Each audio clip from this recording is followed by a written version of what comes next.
Assalamualaikum warahmatullahi wabarakatuh. Bismillahirrahmanirrahim. Alhamdulillahirabbil alamin. Wa bihi nasta'inu ala umuri dunya waddin. Wassalatu wassalamu ala asyrafil anbiya'i wal mursalin sayyidina Muhammadin wa ala alihi wa sahabatihi ajmain.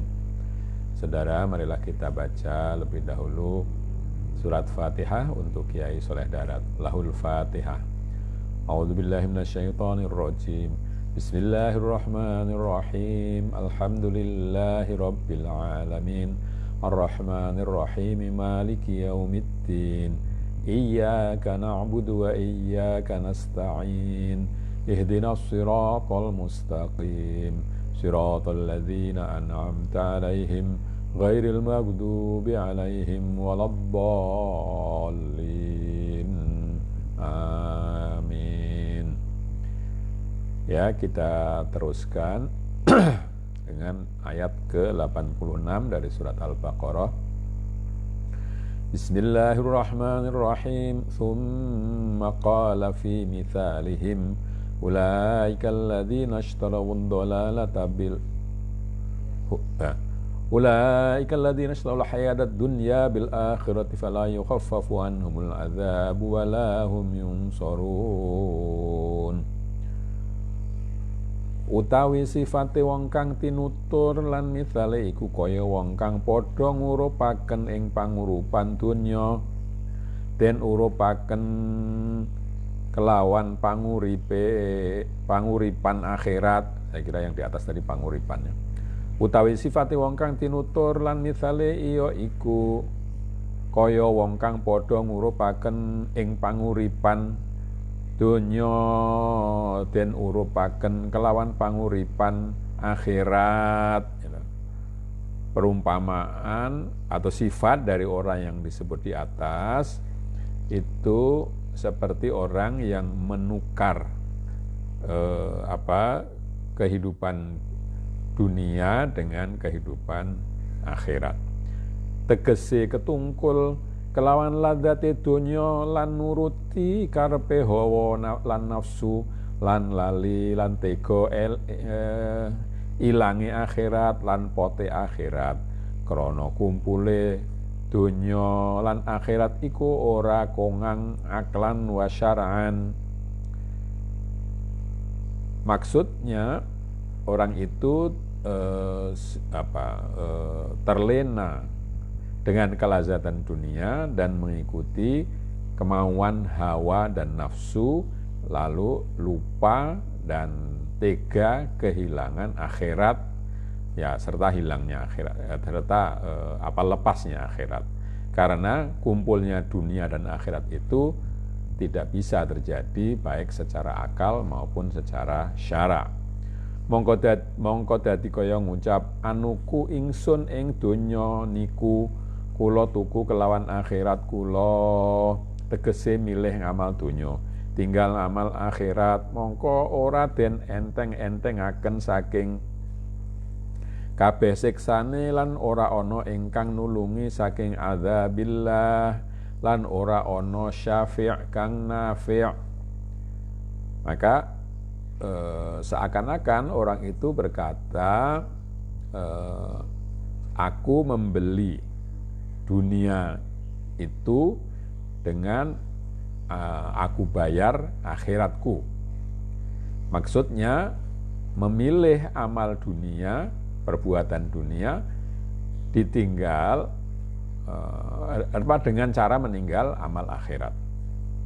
Oleh karena itu nanti tidak ada yang bisa meringankan atas orang itu siksa, dan juga tidak bisa menolong orang itu azab dari Allah, serta tidak ada pemberi syafaat yang efektif yang bisa memberikan manfaat. Monggo nuli anuturaken subhanahu wa ta'ala ing tingkai kaum Bani Israel. Nah, setelah itu lalu Allah menyebutkan tingkah atau keadaan perbuatan kaum Bani Israel. Walaqad atayna Musal kitaba wa qaffayna min ba'dihi birrusuli wa atayna Isa ibn Maryam al-bayyinati wa ayyadnahu biruhil qudus. Afakullama ja'akum rasulun bima la tahwa anfusukum mustakbartum fafariqan kadzabtum wa fariqan taqtulun. Lan teman-teman wis paring ingsun ing Nabi Musa sun paringi kitab Taurat kelawan temurun babar pisan lan nuli manutaken ingsun wuse Nabi Musa kelawan pirang-pirang rasul ganti-ganti rasul sakwise rasul tumeka Nabi Isa. Arti dari ayat tadi adalah sungguh aku telah memberikan kepada Nabi Musa, aku beri kitab Taurat dengan sekaligus turun ya. Jadi tidak seperti Quran. Kalau Quran itu turunnya sedikit demi sedikit dalam waktu 23 tahun ya. Tapi kalau Taurat itu diberikan sekaligus. Kemudian setelah Nabi Musa itu aku turunkan secara berturut-turut beberapa rasul yang satu diganti rasul yang lain lagi sampai yang terakhir adalah Nabi Isa alaihissalam. Antarane Musa lan Isa iku ana 70.000 ambiya kabeh melu syariat Taurat kabeh. Di antara Nabi Musa dan Nabi Isa itu terdapat 70.000 nabi ya. Semua mengikuti syariat Taurat. Lan nuli paring ingsun ing Nabi Isa bin Maryam sun paringi pira-pira mukjizat kaya bisa nguripaken wong mati lan marasaken wong picak lan wong belang lan paring penguatan ingsun ing Nabi Isa kelawan Ruhul Kudus lan iya iku malaikat Jabrail. Kemudian aku berikan kepada Nabi Isa bin Maryam beberapa mukjizat seperti bisa menghidupkan orang mati dan membuat atau sehat atau mengobati orang yang buta dan orang yang sakit belang, serta memperkuat Nabi Isa itu dengan Roh Kudus yaitu malaikat Jabrail. Mongko wusun paringi gawe mangkono mongko nuli ora ana padha miturut kaum kabeh lan nuli padha mbangkang kaum kabeh ana ta saben-saben barang kang teka ing sira kabeh apa rasul kelawan nggawa agama ingkang ora sira demeni mungguh nafsunira mongko nuli sengit sira kabeh ing rasul lan takabur sira kabeh ing rasul. Meskipun demikian, meskipun Nabi Isa sudah diberi pendukung ya, yaitu mukjizat-mukjizat ya, tapi kalian tidak mau mengikuti atau kaum Nabi Isa tidak mau mengikuti, bahkan mereka membangkang terhadap ajakan Rasul. Bukan apakah kalian itu setiap kali datang Rasul dengan membawa agama yang tidak kau sukai menurut dirimu, lalu kalian benci kepada Rasul tersebut dan takabur kepadanya. Jadi lalu Allah bertanya, ini Rasul-Rasul dikirim sudah banyak, tadi ada 70.000 Rasul sampai ke Nabi Isa dengan membawa berbagai macam bukti. Nabi Isa mempunyai bukti mukjizat yang banyak itu, mereka tidak mau menerimanya, takabur, menolak, membenci nabi-nabi tersebut. Tegese ora gelem manut ing rasul, mongko ana setengah rasul ana ingkang sira gorohaken kaya Nabi Isa lan ana ingkang sira pateni kaya Nabi Zakaria lan Nabi Yahya alaihimus salatu wassalam. Ana dene mangkono iku ora patut ing atase sira kabeh. Sebagian kalian tidak mau mengikuti para rasul itu, sebagian kalian dustakan, sedangkan yang lain kalian bunuh. Yang kau dustakan itu adalah seperti Nabi Isa, lalu yang dibunuh itu Nabi Zakaria dan Nabi Yahya alaihimus sholatu wassalam. Yang demikian itu sungguh tidak patut untuk kalian semua. Jadi Bani Israel itu sudah kedatangan banyak nabi, tapi mereka tetap saja tidak mau mengikuti perintah dari para nabi itu. Makna al-isyari, setuhune maknane roh ing iki ayat iku nurul a'zam saking subhanahu wa ta'ala kang den paringaken maring wong kang sak kersane saking kawulane kabeh lan dadi urip iku kawula lan dadi beda iku kawula sebab mangkono nur beda saking sekabehane manungsa. Qala ta'ala faman kana mayitan fa ahyayna, tegese urip sabab iku nurul a'zam. Sesungguhnya makna dari roh itu adalah di dalam ayat ini adalah cahaya yang paling besar atau cahaya yang agung dari Allah Subhanahu wa taala yang diberikan kepada siapapun yang Dia kehendaki dari hambanya, ya. Jadi diberikan kepada hambanya yang dikehendaki oleh Allah, dan karena itu lalu hamba itu menjadi hidup, ya, berbeda dari hamba-hamba yang lain karena cahaya itu. Berbeda dengan manusia-manusia yang lain. Allah berfirman, apakah orang yang mati lalu kami hidupkan lagi, ya. Ya, lalu, jadi itu ketika mendapat nur, cahaya dari Allah, itu lalu hidup lagi. Maksudnya adalah hidup karena cahaya yang agung itu. Utawi iki roh iku dudu rohul insan lan dudu malaikat Jibril. Utawi iki roh wenang kaparingaken liyane anbiya. Qala ta'ala yulkir ruha min amrihi ala may yasha'u min ibadih. Ya. Roh yang ini itu bukan roh manusia atau bukan juga malaikat Jibril. Roh ini bisa diberikan kepada orang yang bukan nabi. Allah berfirman, Allah menurunkan roh dari perintahnya kepada siapapun hamba yang dikehendakinya. Utawi dalile iki takwil qauluhu ta'ala kataba fi qulubihimul iman wa ayyadahum bi ruhim minhu. Dalil dari takwil ini bahwa yang dimaksud dengan roh itu adalah cahaya agung tadi adalah firman Allah telah menurunkan, kataba di sini bukan menulis, ya, meletakkan gitu di hati mereka iman dan mengokohkan mereka dengan roh daripadanya.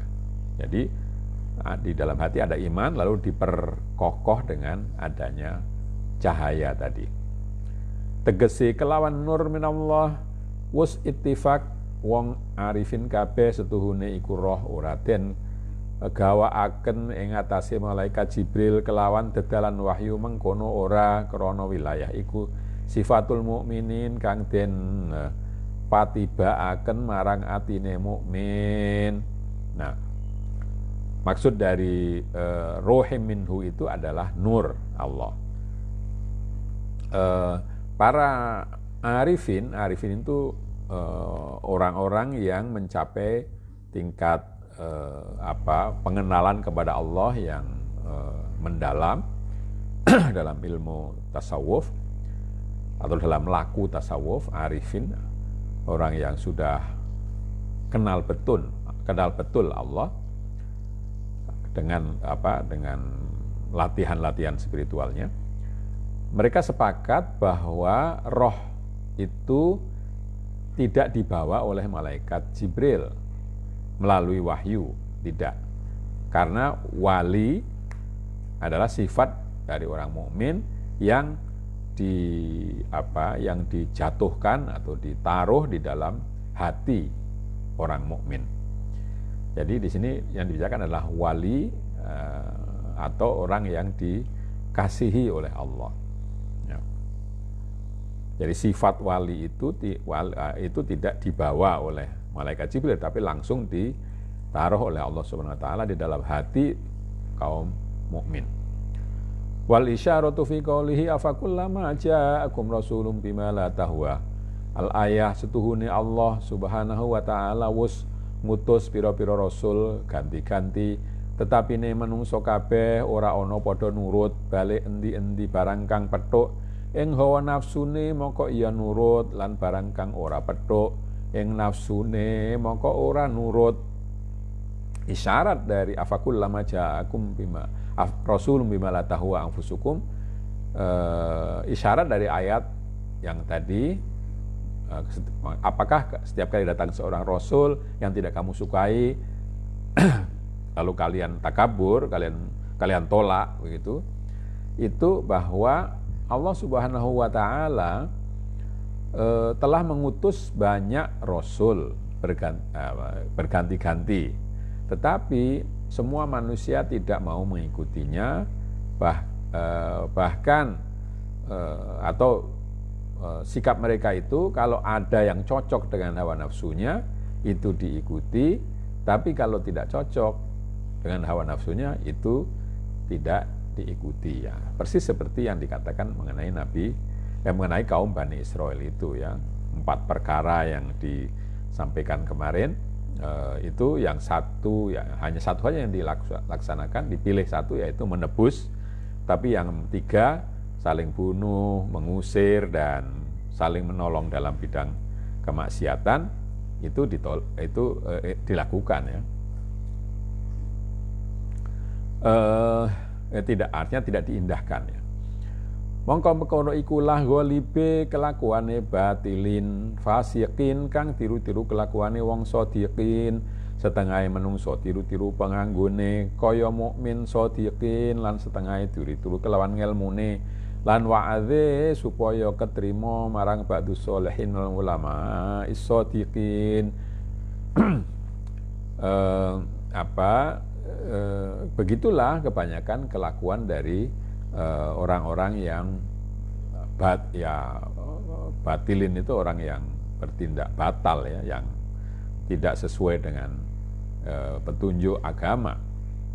Fasik, yang fasik itu yang beriman tapi melakukan banyak kesalahan, yang meniru-niru perbuatan dari para shodiqin, orang yang bersungguh-sungguh, ya.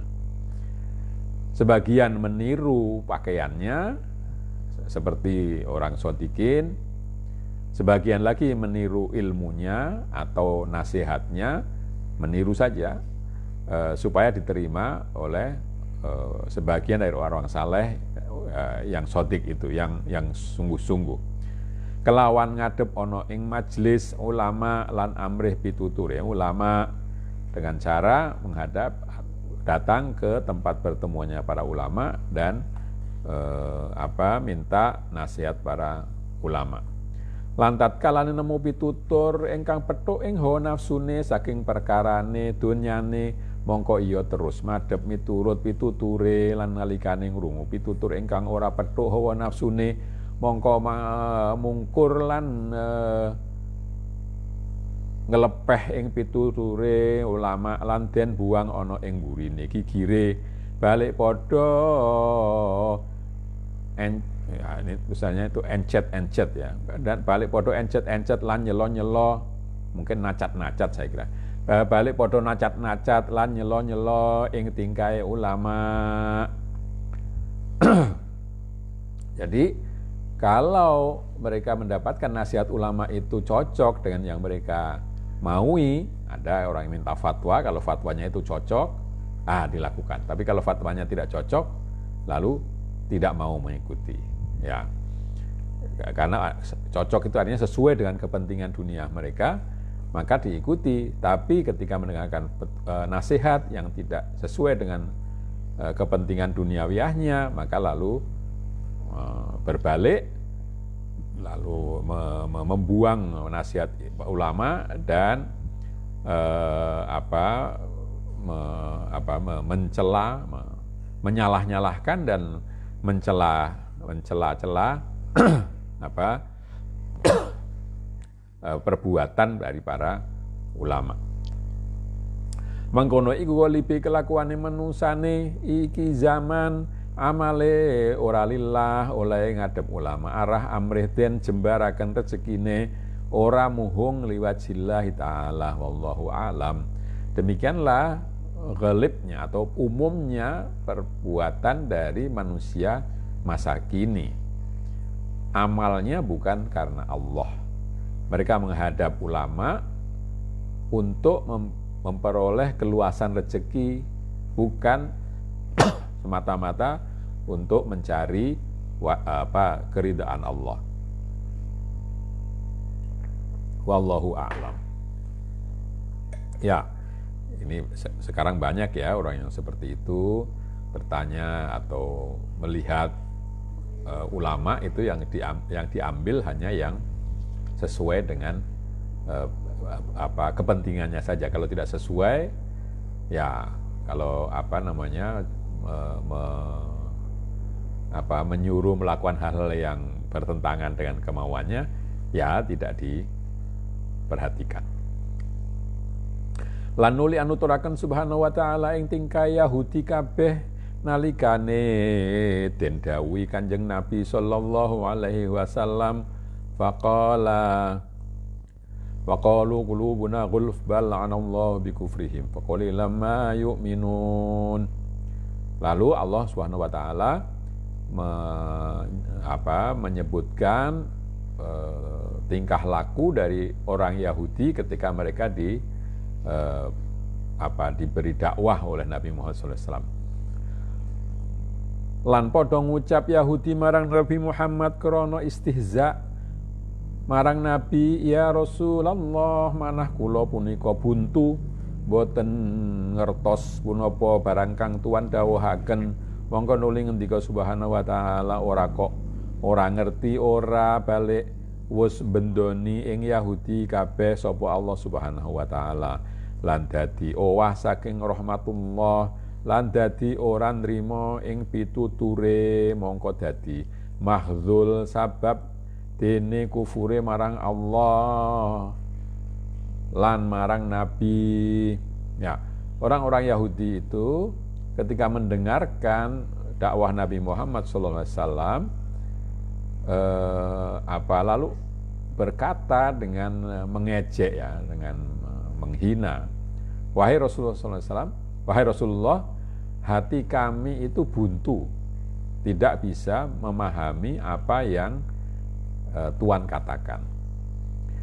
Karena itu lalu Allah Subhanahu wa taala berfirman, bukan kamu tidak tahu, tetapi Allah telah memarahi kamu semua sehingga kalian berubah dari rahmatullah dan menjadi tidak bisa menerima nasihat Nabi, ya. Karena itu kalian lalu ditinggalkan, ya, dilepas begitu saja karena kufur kalian kepada Allah dan kepada Nabi. Jadi mereka mengatakan begitu, tapi sebetulnya mengatakan bahwa mereka tidak mengerti, sebenarnya bukan tidak mengerti, tapi mereka dimarahi oleh Allah, mendapatkan kemarahan Allah, lalu tidak bisa memahami apa yang dikatakan Nabi. Ya, sering orang itu tidak bisa memahami perkataan orang lain bukan karena dia tidak paham, tetapi karena mungkin perhatiannya tidak fokus, atau karena ada kebencian sebelumnya dan seterusnya. Jadi mendengar tapi tidak bisa memahami. Padahal kalau sebetulnya dengan perhatian yang cukup, orang itu bisa memahami.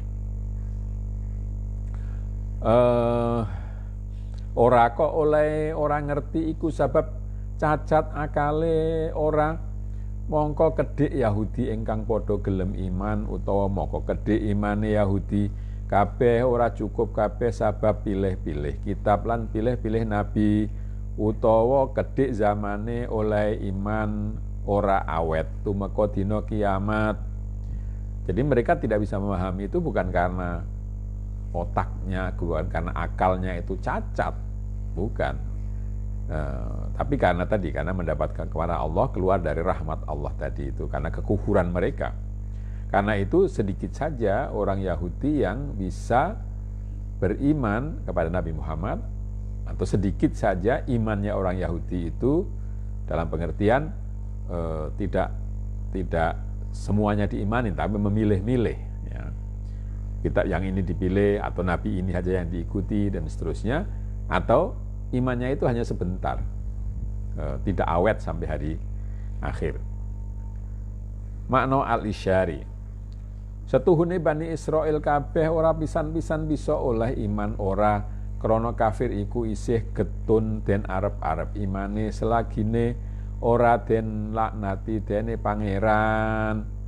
Anapun Yahudi kabeh mongko ora pisan-pisan bisa aweh iman ora, sabab wis tetep laknatullah hingga den arani budek picak bisu, mongko putus rajaul iman. Qala ta'ala bal taballahu ala qulubihim fala yu'minun. Wa qala ta'ala summum bukmun umyum fahum la yarji'un.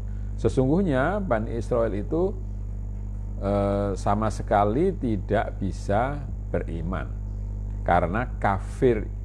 Kalau orang kafir itu masih bisa diharapkan imannya kalau tidak dilaknati oleh Tuhannya. Sedangkan orang Yahudi itu karena dilaknati oleh Allah maka tidak bisa beriman. Ya.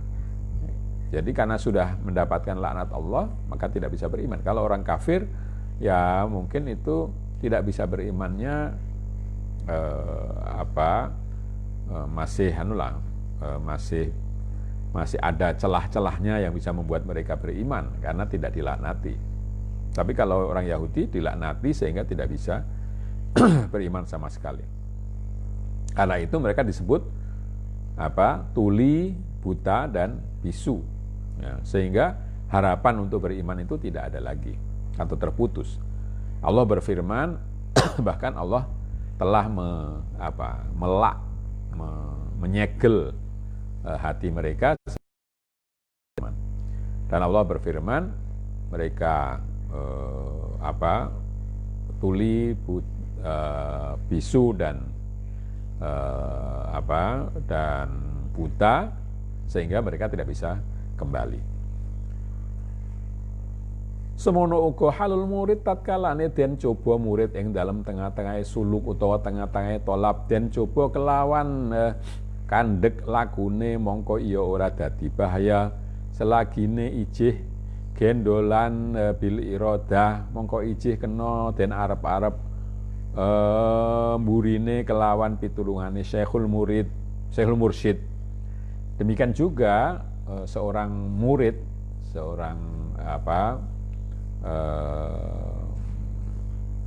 murid itu santri atau orang yang ada di dalam jalan tarekat. Ketika dicoba di tengah-tengahnya perjalanan tasawufnya atau di tengah-tengahnya mencari jalan, itu dicoba dengan terhentinya perjalanannya, maka itu tidak apa-apa selama masih berpegangan pada kehendaknya, maka masih bisa diharapkan bahwa dia nantinya akan mendapatkan pertolongan dari Syekhul Murid. Jadi selama kemauannya masih besar, mungkin dia terhenti oleh gangguan-gangguan duniawiyah, ya. Tapi selama kehendaknya masih ada, itu dia akan mendapatkan pertolongan dari guru, ya, sang guru, ya. Mongko tatkala nyimpang murid saking dedalan thoriqul iradah lan ngedhahiraken i'tirad ing atase gurune hingga nulak wilayatus syekh, mongko ora kena den arep-arep bisane bali marang makom murid malih ora. Tapi kalau orang itu seorang murid sufi tadi itu menyimpang dari jalan iradah, jalan kehendak tadi, dan menunjukkan penentangan terhadap gurunya sehingga dia menolak kewalian dari sang guru, maka orang seperti ini tidak bisa diharapkan kembali ke makom murid lagi kalau sudah menolak kewalian dari seorang guru. Hingga ngendika Syekh Junaid, sapa wonge ngucap marang gurune krana napa kok mekaten mongko ora bisa bejo iku murid abadan. Syekh Junaid seorang sufi awal ya, generasi pertama sufi ya, Syekh Junaid Al-Baghdadi mengatakan barang siapa berkata kepada gurunya mengapa kok begini, mengapa kok begitu dalam perjalanan tasawufnya itu, maka orang itu tidak akan sukses selamanya, tidak akan berhasil dalam menjalani kehidupan sufinya. Lan anuturaken subhanahu wa ta'ala ing tingkae Yahudi kang maujud ing dalem zamane Nabi. Faqala ta'ala ya walamma ja'ahum kitabun min indillahi musaddiqul lima ma'ahum wa kanu min qablu yastaftihuna 'alal ladzina kafaru falamma ja'ahum ma fa'arafu kafaru bih wal'anatullahi 'alal kafirin. Ya, ini sudah saya bacakan ayatnya, tapi karena kita sudah sampai kepada waktu untuk mengakhiri pengajian malam hari ini, kita cukupkan sampai di sini saja. Jadi tadi terakhir bahwa kalau orang mengikuti jalan sufi, mengikuti petunjuk guru, maka irodahnya harus tetap ada dan jangan menentang dari ajaran sang guru itu. Kalau menentang ya tidak bisa diharapkan orang itu akan mendapatkan apa yang dicarinya dalam perjalanan sufi. Saya kira begitu, kita akhiri sampai di sini dengan membaca hamdalah. Alhamdulillahirabbil alamin. Akhirul kalam. Wassalamualaikum warahmatullahi wabarakatuh.